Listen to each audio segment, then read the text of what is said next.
Hello everyone. So let us discuss the most important topic of cost accounting, that is cost sheet.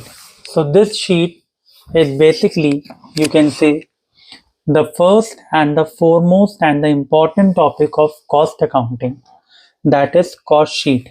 So if someone asks you what is cost sheet, so cost sheet is nothing but a statement which represents the total cost or various elements of cost is known as cost sheet. तो इस particular video में मैं आपको cost sheet का format बताऊंगा and I will try to explain it in a very simple way. कुछ books में format आप देखेंगे अलग हो सकता है, बट मैं आपको एक जनरल फॉर्मेट बताऊंगा जो आपको बहुत हेल्प करेगा and it would be very easy for you to learn the things. ठीक है, और इसी के साथ मैं आपको इसका एक क्वेश्चन करवाऊंगा just to get familiar with the cost sheet format. इसके नेक्स्ट वीडियो में मैं आपको इसका टेक्निकल क्वेश्चंस करवाऊंगा 2-3, तो जो आपको चैप्टर की बेटर अंडरस्टैंडिंग देंगे. सो ये फॉर्मेट ऑफ कॉस्ट शीट आपको बनाना पड़ेगा whenever you are learning the concept of cost sheet. तो कॉस्ट शीट के लिए सबसे पहले आपको ये लर्न करना पड़ेगा, बिकॉज ये क्वेश्चन पेपर में कहीं पर भी नहीं होगा कि आपको फॉर्मेट गिवन होगा या कुछ है. इसके अंदर कुछ चेंजेस हो सकते हैं, वो मैं आपको टाइमली बताता जाऊंगा. So see the format of cost sheet state that. अब सबसे पहले हमें 2-3 चीजें इसमें आइडेंटिफाई करनी पड़ेंगी. जैसे एक इसके अंदर होता है prime cost, work cost, cost of production, cost of goods sold and sales, और you can say cost of sales. तो देखिए, प्राइम कॉस्ट 3 एलिमेंट से मिलकर बनती है. प्राइम कॉस्ट मतलब जो मेन कॉस्ट जो प्रोडक्ट पर लगती है, डायरेक्ट कॉस्ट.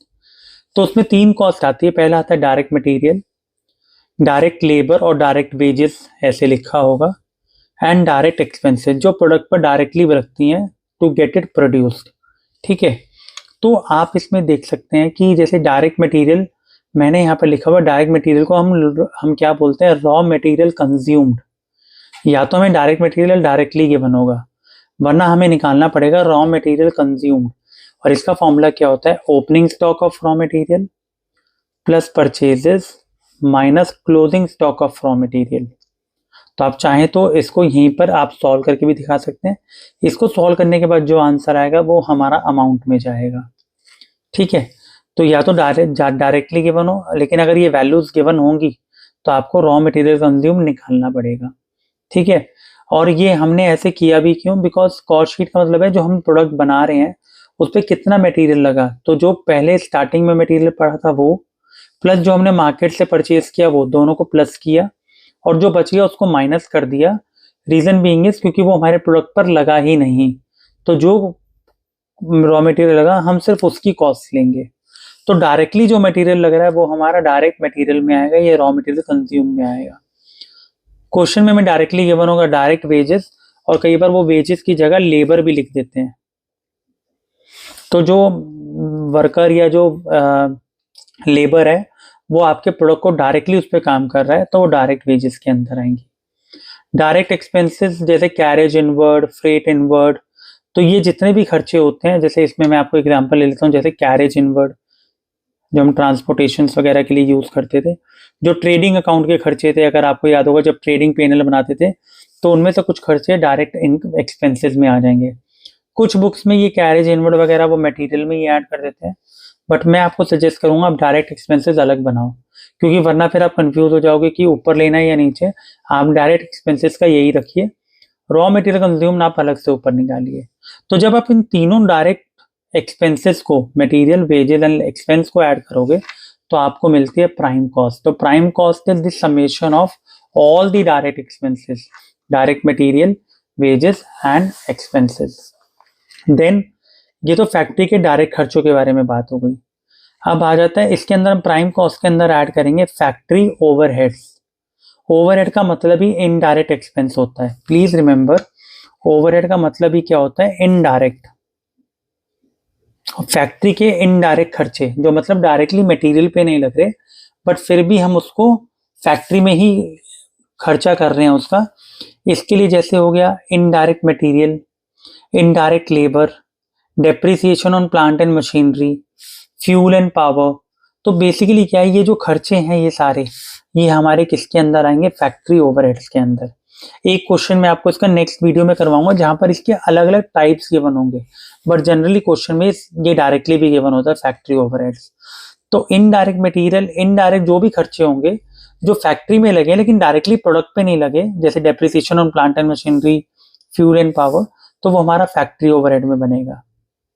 ठीक है, तो प्राइम कॉस्ट के अंदर जब हम फैक्ट्री ओवरहेड ऐड कर देते हैं, उसके बाद हम ओपनिंग WIP ऐड करते हैं, वर्क इन प्रोग्रेस। वो गुड्स जो अभी आधे नहीं बने थे पिछली बार वाले, उनको मैंने प्लस कर दिया क्योंकि वो अब की बार पूरे बन के तैयार हो गए होंगे।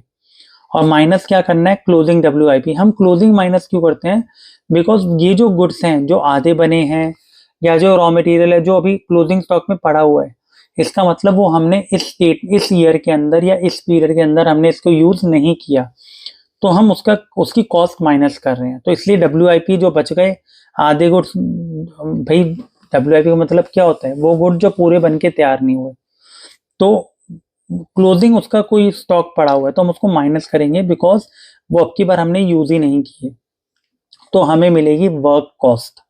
प्लीज रिमेंबर, कुछ बुक्स में ये वर्क कॉस्ट लिखा होता है और कुछ बुक में ये नेट वर्क कॉस्ट लिखा होगा। और कुछ बुक्स में ना क्या करते हैं, वो फैक्ट्री ओवरहेड के बाद, जैसे आपने कहा prime cost plus factory overhead, यहाँ पर भी एक लाइन डाल के वो लोग एक नई टर्म निकालते हैं, ग्रॉस वर्क कॉस्ट। बट मैं आपको सजेस्ट करूंगा, वो आपके ऊपर है, आप ऐसे ग्रॉस और नेट को अलग अलग दिखाना चाहते हैं, वरना फैक्ट्री ओवरहेड्स के अंदर सिंपल ओपनिंग WIP प्लस कीजिए, माइनस क्लोजिंग WIP कीजिए, आप सीधा वर्क कॉस्ट निकालिए, जिसको हम नेट वर्क कॉस्ट भी बोलते हैं। कुछ बुक्स में gross work cost, net work cost अलग अलग निकाली होगी, बट उससे कोई फर्क नहीं पड़ेगा। मैंने आपको बता दिया, प्राइम कॉस्ट के अंदर जब फैक्ट्री ओवरहेड ऐड करोगे तो आपको मिलेगा gross work cost plus opening WIP minus closing WIP will give you net work cost. फिर क्वेश्चन ये आता है कि मैंने पहले ही क्यों नहीं लिखा, बिकॉज मोस्टली बुक्स में ग्रॉस वर्क कॉस्ट का कॉन्सेप्ट नहीं होता, बट मैंने आपको यहाँ बता दिया। आप सिंपल डायरेक्टली ऐसे करोगे तो सीधा ये मिल जाएगा। अब क्या हुआ, फैक्ट्री के खर्चे ऊपर पूरे हो गए, वर्क कॉस्ट कंप्लीट हो गया। अब आ जाती है office and administration overheads, office के खर्चे, overheads, OHS here I am representing as overheads only. जैसे ऑफिस की सैलरी हो गई, डेप्रिसिएशन ऑन ऑफिस फर्नीचर, ऊपर प्लांट एंड मशीनरी था फैक्ट्री के लिए, लेकिन ऑफिस के लिए office furniture, director fees, audit fee, कोई ऑफिस के जो खर्चे हैं वो सारे हमारे आएंगे ऑफिस एंड एडमिनिस्ट्रेशन के अंदर। जब वर्क कॉस्ट के अंदर आप office and administration overheads add करेंगे तो आपको मिलेगा कॉस्ट ऑफ प्रोडक्शन। प्लीज आपको ये टर्म्स याद रखने, आप ऊपर नीचे मत कर देना कि COGS ऊपर आ गया, कॉस्ट ऑफ प्रोडक्शन नीचे आ गया, ऐसा नहीं। कॉस्ट ऑफ प्रोडक्शन, तो कॉस्ट ऑफ प्रोडक्शन के अंदर अब यहाँ तक WIP था। देखिए 3 स्टेजेस होते हैं मटेरियल की, raw material, WIP and finish goods. तो WIP यहाँ तक मतलब वो गुड्स जो पूरे नहीं बने थे, अब फैक्ट्री से गुड्स निकलकर जब पूरे बन गए तो वो ऑफिस चले गए। तो कॉस्ट ऑफ प्रोडक्शन में जब हमने ओपनिंग स्टॉक को ऐड किया और क्लोजिंग स्टॉक को माइनस किया, बिकॉज वो गुड्स अब की बार हमारे बिकेंगे नहीं, जो क्लोजिंग स्टॉक बच गए, तो हमें मिलता है कॉस्ट ऑफ गुड्स सोल्ड, जैसे अकाउंटिंग में मिलता था COGS जिसको हम बोलते थे। वो गुड्स जो बिकने के लिए रेडी है उसकी कॉस्ट क्या है। फिर हमने उन गुड्स को बेचने के लिए कुछ खर्चे करने पड़ेंगे, सेलिंग एंड डिस्ट्रीब्यूशन एक्सपेंसेस करने पड़ेंगे, जिसके अंदर एडवर्टाइजिंग, प्रोडक्ट को पैकिंग कर charges, salesman commission, carriage outward, freight outward, भाई हम गुड्स बेच रहे हैं तो उसका खर्चा। सेलिंग एक्सपेंसेस क्या होते हैं, जब जो प्रोडक्ट हम बेचना चाहते हैं उनको बेचने के लिए जो हमने खर्चे करने पड़ते हैं, तो वो हमारे सेलिंग एंड डिस्ट्रीब्यूशन, जैसे पैकिंग चार्जेस, एडवर्टाइजिंग, ये सब हमारा किसके अंदर आएगा, सेलिंग एंड डिस्ट्रीब्यूशन।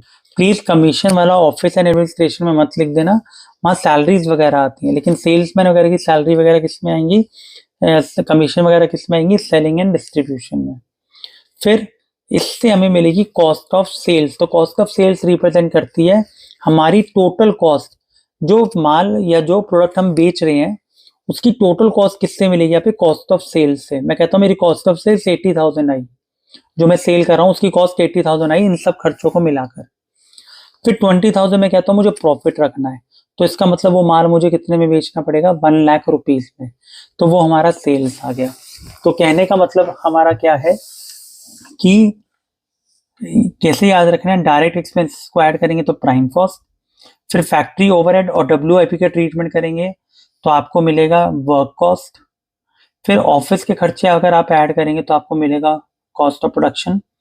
फिर फिनिश गुड्स का ट्रीटमेंट करेंगे तो COGS, वो गुड्स जो बनके तैयार है सेल के लिए उसकी कॉस्ट क्या है। फिर उन गुड्स को बेचने के लिए हमें कुछ और खर्चे करने पड़ेंगे जो हमारा सेलिंग एंड डिस्ट्रीब्यूशन का पार्ट होगा, तो हमें मिलेगा cost of sales plus profit will give you cell.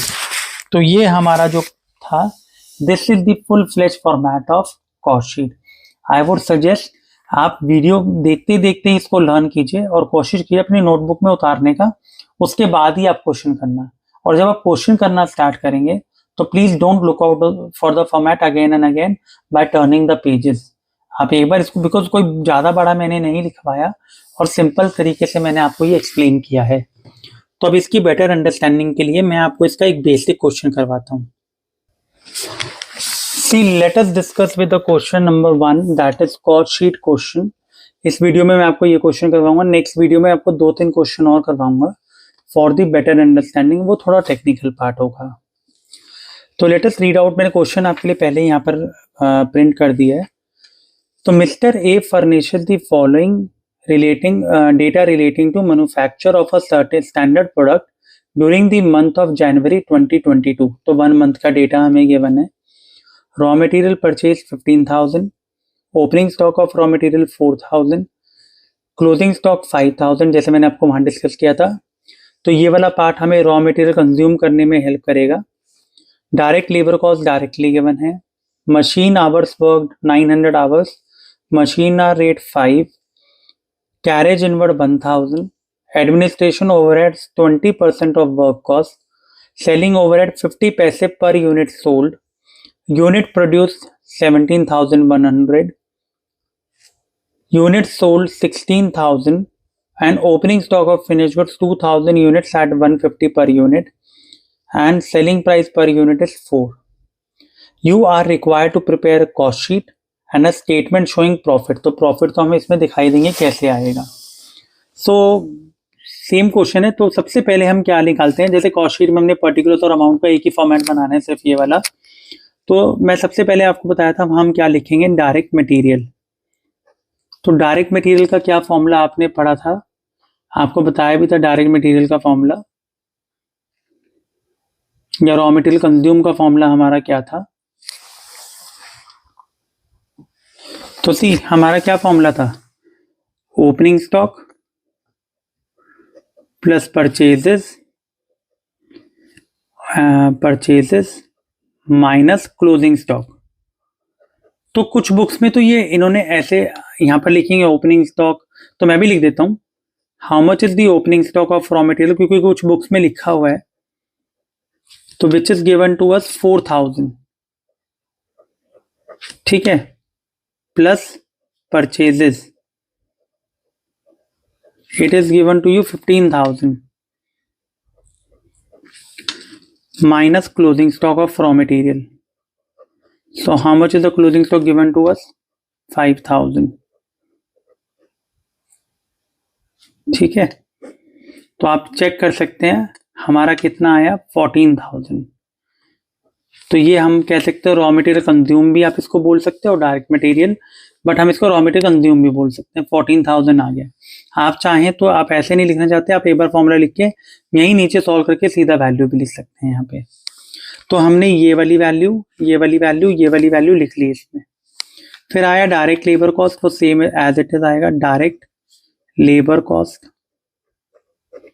That is ₹9,000। फिर डायरेक्ट एक्सपेंसेस, अब देखिए डायरेक्ट एक्सपेंसेस में यहाँ एक दिया हुआ है कैरेज इनवर्ड, मैंने आपको बताया था इनवर्ड ये जो डायरेक्ट एक्सपेंसेस होते हैं, तो मैं यहाँ ब्रैकेट में लिख देता हूँ कैरेज इनवर्ड। अगर आप कुछ बुक्स में चेक करेंगे वो उन्होंने मटेरियल के साथ ही उसको प्लस कर दिया होगा, अगर उन्होंने वहां ऊपर प्लस किया होगा क्योंकि वो कहते हैं मटेरियल पे हुआ तो मटेरियल की कॉस्ट में ऐड करो, तो वो यहाँ नहीं शो करते। बट बात एक ही है, आप अगर यहाँ लिखोगे तो प्राइम कॉस्ट तो फिर भी सेम आएगी। आई वुड सजेस्ट आप यहीं लिखिए, तो 1,000। तो इन तीनों को जब हम ऐड करते हैं, डायरेक्ट मटेरियल, डायरेक्ट लेबर, तो हमें मिलती है prime cost. So how much will be the prime cost, इन सबको अगर हम ऐड करेंगे तो we will get 24,000. I hope you are clear with this thing. Then जो हमारा फॉर्मेट था उसके अकॉर्डिंग था फैक्ट्री ओवरहेड्स. तो देखिए मशीन आवर, जैसे मैंने बताया था डेप्रिसिएशन या मशीन का कोई भी खर्चा हो, फैक्ट्री का खर्चा है, लेकिन वो डायरेक्ट खर्चा नहीं, वो इनडायरेक्ट खर्चा है. तो यहाँ देखिए लिखा हुआ है मशीन आर वर्कड, 900 घंटे मशीन ने काम किया और हर घंटे की कॉस्ट कितनी है, मशीन आर रेट कितना है 5. तो इसका मतलब एक मशीन का जो खर्चा हो गया ये फैक्ट्री ओवरहेड्स का हमारा पार्ट हो गया. तो it would B how much, तो ये 900 इंटू 5 करेंगे तो हमारा फैक्ट्री का खर्चा कितना आ गया 4500. क्योंकि या तो डेप्रिसिएशन या मशीन का या फैक्ट्री का कोई भी इनडायरेक्ट खर्चा होगा तो वो आपका फैक्ट्री ओवरहेड्स में आएगा, जिसको आप मशीन के अंदर भी लिख सकते हैं. ठीक है, तो फैक्ट्री ओवरहेड्स मैंने डायरेक्टली लिख दिया. तो फैक्ट्री, अब यहाँ पर आप चेक कीजिए फैक्ट्री ओवरहेड्स के साथ हमारे पास वहां पर था opening WIP minus closing WIP, लेकिन WIP का डेटा हमारे को यहाँ गिवन ही नहीं है, तो हम इसको यहीं कंप्लीट करके सीधा डाल देंगे वर्क कॉस्ट. अब चाहिए वर्क ग्रॉस कॉस्ट हो नेट कॉस्ट हो, उससे हमें कोई मतलब नहीं है. तो ये हमारे को मिल गया 28,500. तो कहने का मतलब है जिसका डेटा नहीं है हम उसको शो नहीं करेंगे, तो हमें डायरेक्टली वर्क कॉस्ट मिल गया. वर्क कॉस्ट के बाद हम लोगों को क्या ऐड करना होता है, हमें ऐड करना होता है ऑफिस एंड एडमिनिस्ट्रेशन ओवरहेड्स. तो देखिए या तो डायरेक्टली वैल्यू गिवन होती है, इन्होंने लिखा 20% ऑफ वर्क कॉस्ट, तो ये रही वर्क कॉस्ट, इसका 20%. तो आप समझ रहे हैं अगर आपका ये आंसर गलत हो गया तो आपकी ऑफिस एंड एडमिनिस्ट्रेशन ओवरहेड भी गलत आएगा. तो you have to be very careful. 20% of 28,500, so this is 5,700. तो यहां से हमें क्या मिलेगा, कॉस्ट ऑफ प्रोडक्शन. तो ये हमें कितना मिला, दैट इज हम ऐड कर देंगे 34,200. तो ये हमें कॉस्ट ऑफ प्रोडक्शन मिल गया. वैसे अगर आप देखेंगे तो ये हमारा यहाँ तक कॉस्ट शीट का हो गया. प्रॉफिट हम इसमें निकाल देते हैं. फिर कॉस्ट ऑफ प्रोडक्शन मिलने के बाद हम लोग क्या करते हैं, प्लस अब यहाँ थोड़ा सा टेक्निकल पॉइंट है वो आपको देखना पड़ेगा. Opening stock of finish good जो मैंने आपको बताया था minus closing stock of finish goods. अब थोड़ी सी वर्किंग में आपको करके दिखाऊंगा यहाँ पे. अब यहाँ पर देखिए आपने यूनिट प्रोड्यूस कितना लिखा 17,100. ओपनिंग स्टॉक तो हमें गिवन है, opening stock is given to us. ये 2000 at the rate 150, sorry this is not 150, this is 1.50. I am just making it correct, it is by mistake printed है 1.50 per unit. तो opening stock of finish goods हमें 1.50 per unit given है. Unit produce 17,100 है और cell कितनी हुई है 16,000. तो यू कैन इजिली फील कि जब आपने यूनिट प्रोड्यूस्ड, आपके पास यूनिट प्रोड्यूस्ड 17,100 आपने यूनिट्स बनाई और आपके पास ऑलरेडी ओपनिंग स्टॉक कितना था फिनिश गुड्स का 2,000. तो 2,000 आपके पास पहले थी, 17,100 आपने यूनिट्स और बनाई, तो आपके पास टोटल यूनिट्स कितनी हो गई, इसका मतलब 19,100. और इसमें लिखा हुआ है आपने सोल्ड की, कितनी यूनिट सोल्ड की आपने 16,000.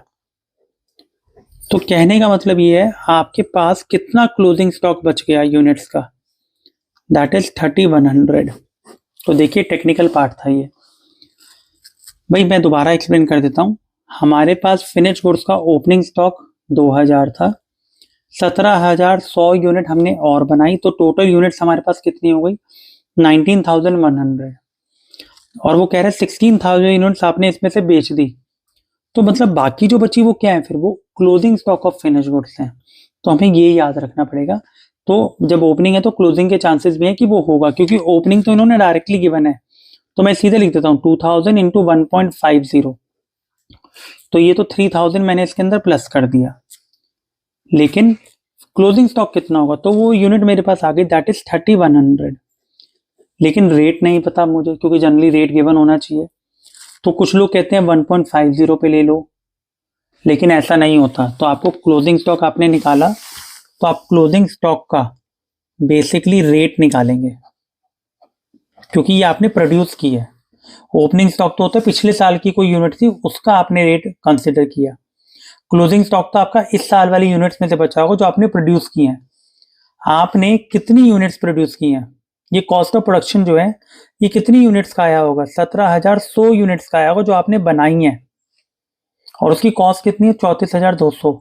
इन 17,100 यूनिट्स में से, क्योंकि जनरली हम एज्यूम करते हैं, फीफो मेथड फॉलो करते हैं, फर्स्ट इन फर्स्ट आउट, की जो भाई जो पुराना ओपनिंग स्टॉक था वो तो बिक ही गया होगा, तो जो क्लोजिंग स्टॉक बच रहा है वो किस में से बच रहा होगा, जो हमने अब बनाया है।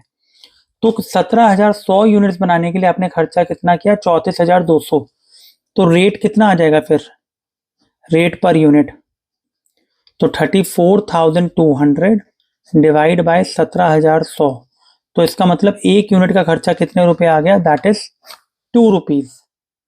तो क्लोजिंग स्टॉक हम कितने रुपए के हिसाब से कंसिडर करेंगे, 2 रुपीज के हिसाब से। तो ये हमें मिल गया 6,200। तो क्लोजिंग स्टॉक माइनस होता तो मैंने माइनस कर दिया। इसको करने के बाद हमें मिलता है COGS, cost of goods sold. मैं आपको दोबारा रिपीट कर देता हूँ कि 34,200 हमारा टोटल कॉस्ट लगा, लेकिन कितनी यूनिट्स को बनाने का, जो हमने प्रोड्यूस की, दैट इज 17,100। ये 2,000 तो पिछले साल की यूनिट्स थी या पिछले महीने की यूनिट्स थी, उसका रेट हमें गिवन था, हम उस रेट पे इसको कंसिडर नहीं कर सकते, बिकॉज जो क्लोजिंग स्टॉक की यूनिट्स हैं वो हम एज्यूम करेंगे जो हमने इस साल इस महीने यूनिट्स बनाई हैं, उसमें से ये क्लोजिंग स्टॉक बचा है। क्योंकि जब ये 16,000 यूनिट सोल्ड हो गई हैं तो हम एज्यूम करेंगे 2,000 इसमें से ऑलरेडी 2,000 इसमें से ये वाली यूनिट थी ओपनिंग स्टॉक वाली। क्योंकि जनरली अगर हमें कुछ नहीं गिवन होता तो हम कौन सा मेथड फॉलो करते हैं, फीफो, जो अकाउंटिंग में हमने समझा हुआ है, फर्स्ट इन फर्स्ट आउट। तो ये आपको इसमें चेक करना पड़ेगा, ठीक है। तो कॉस्ट ऑफ गुड्स सोल्ड हमारे को क्या आएगा, 34,200 में इसको प्लस करके इसको माइनस करना पड़ेगा, तो हमें मिलेगा 31,000। ये COGS आ गया, plus selling and distribution expenses,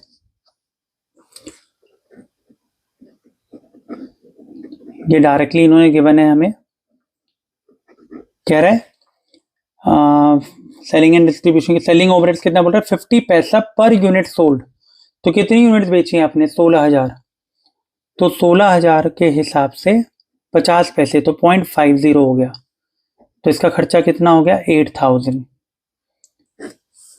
तो यूनिट सोल्ड 16,000 थी इंटू 0.50, तो हमारा टोटल खर्चा कितना हुआ, 39,000। तो ये हमारा आ गया कॉस्ट ऑफ सेल्स। तो फॉर्मेट हमारा वही चल रहा है, आप देखिए, इसके अंदर हम प्रॉफिट को प्लस करते हैं तो हमें मिलती है सेल्स, लेकिन इस क्वेश्चन में हमें प्रॉफिट नहीं गिवन, हमें सेलिंग प्राइस गिवन है कि आपने पर यूनिट 4 रुपए की बेची है और आपने कितनी यूनिट बेची है, 16,000। तो हम सेल्स निकाल सकते हैं इसके अंदर, 16,000 इंटू 4, तो 64,000 आ गया। तो जब आपकी सेल्स भी आ गई और कॉस्ट ऑफ सेल्स भी गिवन है, तो आपका जो प्रॉफिट है ये हमारा बैलेंसिंग फिगर हो जाएगा। आपकी बार आप समझ सकते हैं कि जब आपके पास उसकी कॉस्ट आ गई और सेलिंग प्राइस भी गिवन था, तो प्रॉफिट हमारा बैलेंसिंग फिगर हो गया। तो वो कितना आएगा हमारा, 25,000। तो वो आपको बोल रहा था कि आप कॉस्ट शीट बनाओ, जनरली ये पूरी कॉस्ट शीट ही है, और वो कहता है प्रॉफिट का अमाउंट शो करो, वो हमने दिखा दिया। वो हमारा बैलेंसिंग फिगर से कितना आ रहा है, दैट इज 25,000। तो this is about the profit. 64,000 में से 39,000 गया, तो बीच की बैलेंसिंग फिगर हमारी बच गई 25,000। तो ये हमारा किसका पार्ट होता है, this is for our sales and profit. तो आप देख सकते हैं फॉर्मेट हमने सेम ही फॉलो किया है। कुछ बुक्स में यहाँ डबल लाइन क्रिएट करा होता है कि पहले अमाउंट की वर्किंग यहाँ करो फिर यहाँ करो, टोटल यहाँ करके लिखो, आपकी मर्जी है, it is entirely your choice. कोई ऐसा इसका फिक्स टेबल नहीं है कि टेबल आपको ऐसे बनाना है, बट हाँ ये जो फॉर्मेट है ये आपको ऐसे ही बनाना पड़ेगा। वर्किंग नोट्स आप ये जो मैंने ये किए वर्किंग नोट्स हैं, ड्यू टू स्पेस कांस्टेंट मैंने इसको थोड़ा सा आपको समझाने के लिए सिंपल किया। ये रहा फर्स्ट वर्किंग नोट और ये रहा सेकंड वर्किंग नोट। तो आई होप इससे आपको काफ़ी क्लियर होगा पिक्चर कि कॉस्ट शीट हम बनाते कैसे हैं। नेक्स्ट वीडियो में आप इसका देखेंगे कि कॉस्ट शीट में और क्या वैरायटी ऑफ क्वेश्चंस होते हैं, बट आपको बेसिक क्वेश्चन आना चाहिए before moving on to those questions. तो I hope it is understandable to you. Thank you so much.